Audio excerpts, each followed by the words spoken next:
Well, howdy there, Internet people. It's Bo again. So, today is April Fool's Day. It's also Dan Ashby's birthday. Happy birthday down there.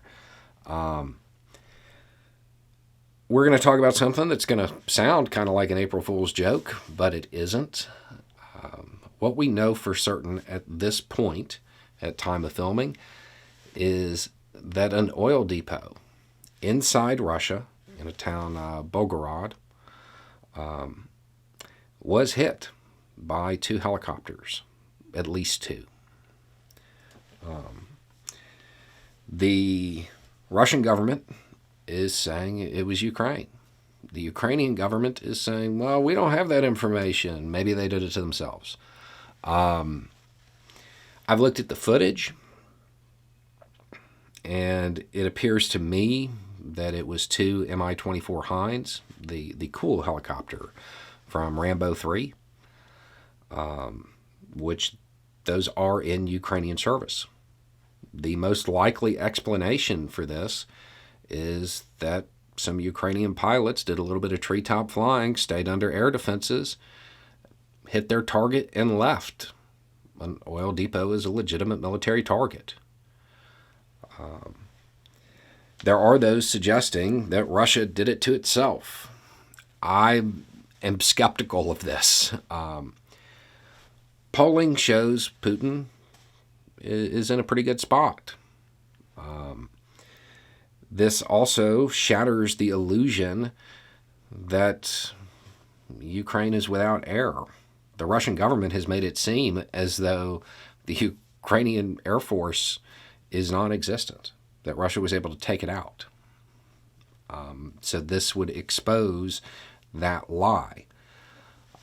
Aside from that, this wasn't without consequence. This is a pretty big oil depot. Inside the city, it has already caused panic buying. There are lines to get gas. People are aware that the war's a little bit closer than they thought initially. I don't see them needing a pretext for this. There's also the idea that they need this to drum up support because they're conscripting. We've talked about this on the channel before, like 11 days ago, I think. This is normal. The amount that they're bringing in is the same amount they always bring in. They do it twice a year, spring and fall. There's nothing, they wouldn't need to manufacture a pretext for that. Certainly not one that actually has an effect. The most likely explanation is that Ukraine did it, and they're just going to kind of let it ride, at least for the moment. There'll probably be confirmation later.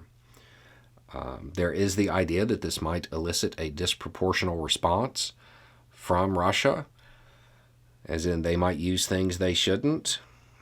I mean, that's a possibility, but a logical person would understand that if Ukraine did it once, they could do it again. And this city has a population of 350, 400,000 people. The residents of that city are lucky that those pilots were following orders, if they were Ukrainian, and they weren't looking for vengeance for Mariupol. The Russian government has, of course, said that, this makes the peace talks awkward. Yeah, I bet it does. It's super awkward when another country is, like hitting stuff in your country. Maybe take a cue from that. My best read on this is that, yeah, it was Ukraine, and they pulled off something pretty wild. That it may be cast as them expanding the war. That's not the case. That's not the case. This is well within the bounds of a legitimate target, and they were invaded.